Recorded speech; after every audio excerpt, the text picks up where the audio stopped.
Ezihamba phambili indaba namuhla. I-SACP ifuna kuphenya ngokuqola kwezisebenzi. Liselide ibanga ekulisaneni nelengculaza. Elezenkolo likhuthaza ezolimo. Lezi-ke izindaba ze-1 KZN TV ifundela uSamukeliso kaNqulunga ngikubingelele mbukeleni. Isekela likanobhala ku-South African Communist Party SACP ngaphansi kwesifunda iRiot Makhosini Mkhwanazi uJabulani Zulu uthi bakhathazekile ngokungahlonishwa kwamalungelo abasebenzi kule ndawo njengoba kunabanye okuvela ukuthi bebengayikhokheli intela emva kokuxoshwa kwabo. uMageba uphinde waveza ukuthi sebesifakile isikhalazo sokuthi-ke kuphenywe kabanzi ngalokhu. Ukusho lokhu-ke ngenkathi kunemashi yabaxoshwa ebibheke emnyangweni wezabasebenzi kanye nakwa-SARS eRichards Bay. Lena imashi yabasebenzi abangaphezulu kwekhulu abaxoshwa isitolo sakwaSpar empangeni naseRichards Bay lapha bebehambisa uhlu lwezikhalo zabo kwaSARS njengoba bengaveli ukuthi bebeyikhokhela intela emva kokuxoshwa kwabo. Inhlangano yamakhomanisi ngaphansi kwesifunda iRiot Makhomanisi Mkhwanazi enyakatho nesifundazwe nokuyiyona ebihola le mashi ithi kuwukuphula umthetho ukuthi abasebenzi bangahlonishwa amalungelo abo. Silapha namhlanje as a Communist Party in the district sijoyine ababengabasebenzi bakwaSpar. eSpar empangeni uSpar okhona lapha eRichards Bay abaxoshwa ngendlela ezingaqondile. Silethe ikhalazo, balethe ikhalazo abasebenzi indlela abebephethwe ngayo kakhulukazi ke ezisila eRichards Bay kwaSARS. Into ethi abasebenzi bebesebenza kodwa bekunama violation of tax laws. Abasebenzi babanjelwa into yentela kodwa uma beza kwaSARS bethi bayachecka they are not registered as taxpayers. That is the violation of tax laws, and we are here as the South African Communist Party to support these ex-employees. Nalaba baxoshwa bayakhala ngokuxhashazwa kwabo. Kanti kule mashi bebephethe izinqwembe ezinemibhalo ehlukene egxeka ukuxhashazwa kwabasebenzi. Ngizokhulumela kakhulu umama wami osebenze 27 years. Uthe mase retire, uretire lonyaka ngoMarch. Uthe mase retire wangathola lutho wathola i-UIF and ngo2012 kunosisi wamashona ingozi nemoto eza emsebenzini. Sathi masibuza nge-UI19 yakhe bese na 5 elisebenza khona. Sathi masibuza nge-UI19 kwathiwa angeke azayithola. Sebenzile lapha 5 years kodwa ngaze ngibone lana. Gcina ngiyisola ngoba umuntu omnyama eAfrika. Ngithi ngcono kwenza ngabe ngumuntu omnyama kwenzeka phesheya kwenza ngihlukunyezwa kwenza kwelinye izwe. Kodwa mangizohlukunyezwe ezweni lami gcina nga-understand. Njengahambe ngigula kwenza ngalova kwenzeka iviki close to iviki kodwa ngathi ngibona ngareporta futhi ngayifonela isupervisor ukuthi nginenkinga ngiyagula ngishawa iTB kodwa ngathi bangifonela bangibiza kwi-hearing ngiyafika lapha bangitshela ukuthi hayi angisayinela amaphepha ngithi ngiyabona amaphepha ukuthi ngiyarizana ngithi ngirizana for what bathi bona kimi uma bevula isitolo esisha leso sitolo bekuzoba iTown Square bathi umsebenzi wami ngawari ngawo umsebenzi wami usekhona bazongibiza bangiqashe kabusha uma sevula iTown Square okusho ukuthi yonke leminyaka yami u5 kufanele ukuthi service yami ngengithole lutho. Esidabeni ze-1 KZN TV kubika uThabani Maphumulo eRichards Bay. Umxhumanisi ngaphansi kwabesikhwama i-AIDS Foundation South Africa uSimamikele Bokolo uthi liselide ibanga okusamele lihanjwe lakuleli ngokuliswana nesifo sengculaza kanye nesandulela sayo. uBokolo bekhuluma kanje enkulumeni ekhethekile neziko lezindaba ze-1 KZN TV nalapho eveze khona ukuthi lesi sifundazwe KwaZulu-Natal singesinye esihamba phambili kubantu abaphila nengculazi kanye nesandulela sayo. Kuzokhumuleka ukuthi iminyaka yonke njalo mhla lulunye kuZibandlela umhlaba wonke ubungaza usuku olwaziwa nge-World AIDS Day. Isifo sengculaza kanye nesandulela sayo namanje sisangesinye sezifo esiqhubekayo nokusabalala kubantu abasha kuleli. Umhlaba wonke jikelele mhla lulunye kuZibandlela uhlonipha labo abaphila nengculaza kanye nesandulela sayo kuphinde kuqwashise labo abangatheleleki ukuba bazigweme ekusoleleni ngegciwane. South Africa iyodwa carries the greatest burden ka-HIV. So baninzi kakhulu abantu abaphila no-HIV e-South Africa compared to umhlaba wonke globally sine percentage enkulu ka-HIV. Currently ku-estimate ukuthi kunabantu abayi-7.7 million abaphila negciwane lika-HIV just e-South Africa kuphela. Kunabantu abangomama abaninzi compared to general population abaphila nesifo sika-HIV. There are also amantombazana amancinci, adolescent girls and young women abanephila nesifo sika-HIV. Isibalo sabantu abasha abatheleka ngesifo segciwane siyasinyuka kanti abesifazana abaneminyaka eyi-15 kuya kwiminyaka engama-44 yibona abaningi abahaqwe ingculaza kanye nesandula sayo. Usimekile Mbokolo ophuma ngaphansi kwenhlangano ye-AIDS Foundation uphinde waveza ukuthi izindawo ezisemakhaya ezifana naseShowe yizona zindawo ezinabantu abaningi abaphila nesifo sengculaza. Uthi lokhu kudala ukuthi abantu bakafundiseki ukuzibandakanya ocansini olungaphephile. Qiniso ukuthi i-KZN compared to i-provinces zonke zase-South Africa i-HIV infections iphezulu kakhulu kwiphondo lase-KZN, which means into yokubana we need to have more efforts e-KZN to address i-challenge ka-HIV.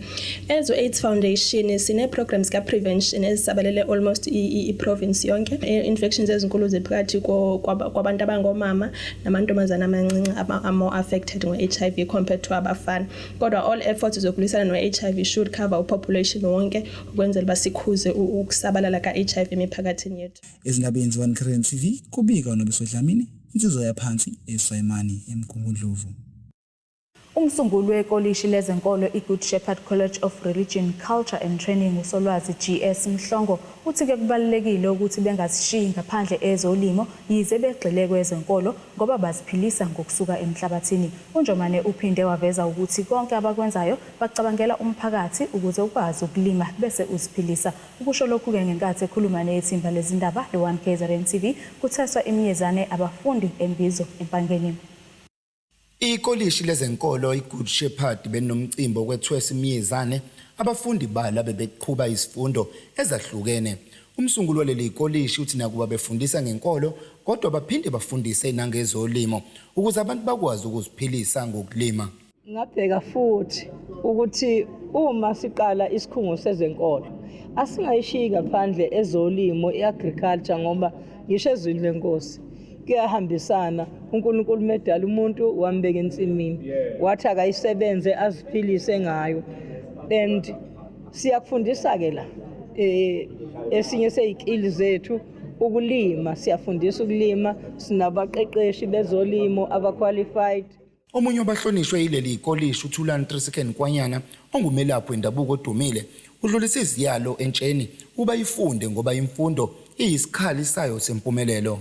Noma befikile kube khona iyala abayidlulisayo entsheni kube kushintsheka impilo zabantu ngoba kubalekile ukuthi kufanele sakhe abantwana nje ngimina ngiyacela bafunde bakwazi ukuthi isikhali sethu namhlanje ipeni imkhonto nebhamu acela ukuthi ibekwe phansi.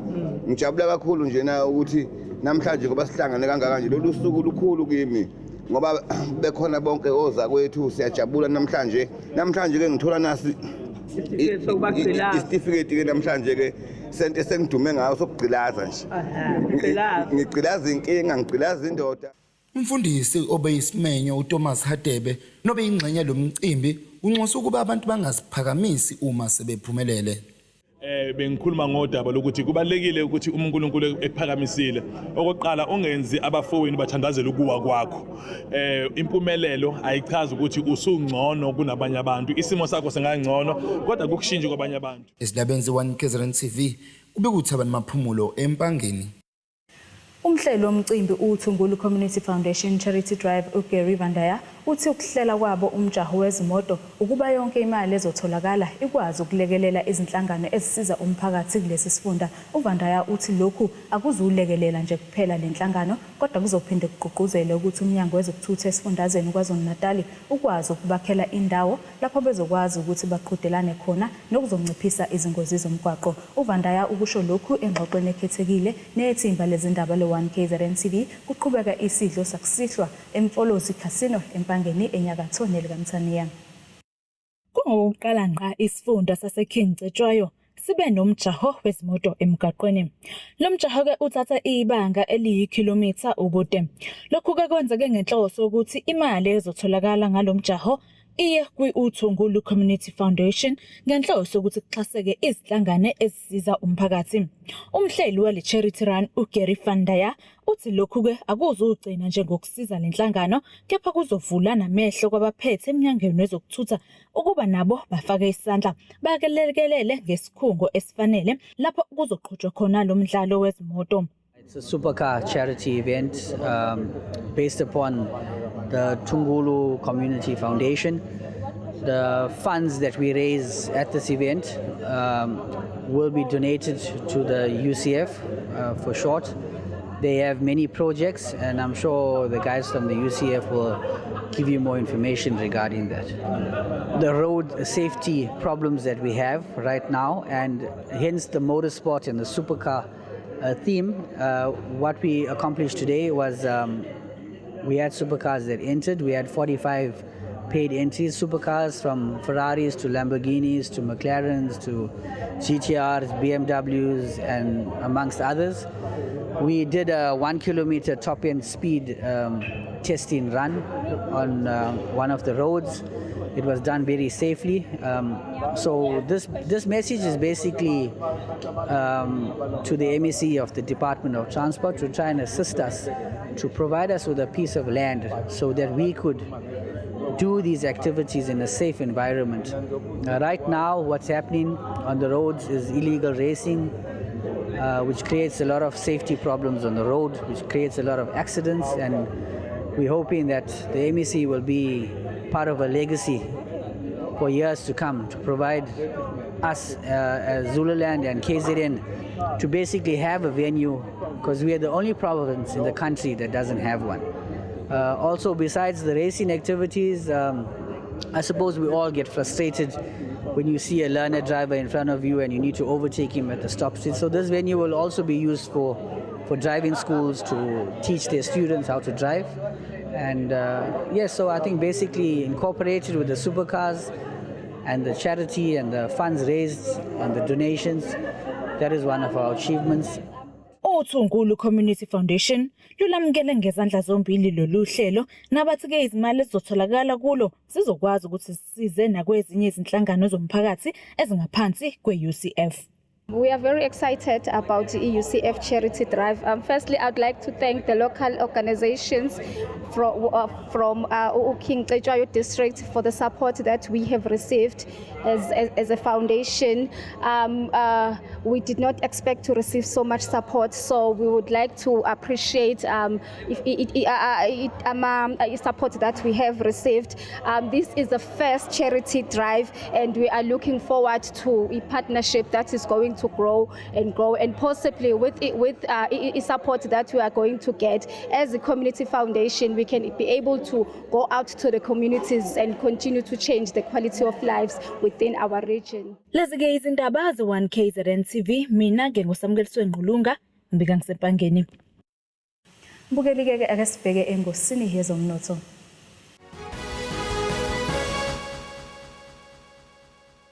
Irandi lu-14.65 maqhathaniswa nedola laseMelika libe u-18.93 maqhathaniswa nopondo waseBritain libe u-16.14 maqhathaniswa ne-euro yase-Europe. Igolide lona libe $1,459.99 i-ounce kuthi uwoyela ongahluziwe ube u-$60.72 umphongolo.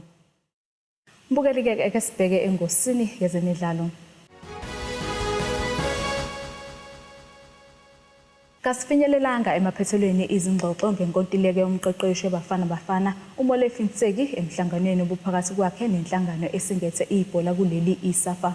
Izingxoxo ke kasifinyelelanga emaphethelweni ngenxa yokuthi kunezinto izinhlangothi zombili ezisafuna ukuzicubungula. Zombili ke izinhlangothi zibese zivumelana ngokuthi zimiswe izingxoxo emva kokuba kube nezinto ezingavumelanga ngazo nezithe zidinga ukuthi isikhathi sokuzicubungula.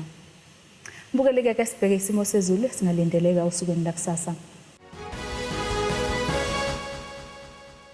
Empangeni lizoba nezihlambana zemvula amazinga okushisa u15 kuya 27 degrees, eThekwini u15 kuya 26, eMkungundlovu u11 kuya 29, oLundi u13 kuya 31 degrees, eXhobhe elimantente u8 kuya 26 degrees, siphethe ngeFryhead eFilidi u10 kuya 34 degrees. Mbukeli ke sengigawuleza phuka zingakho ke bengiphathele zona ubusukini banamhlanje, sibonane kusasa.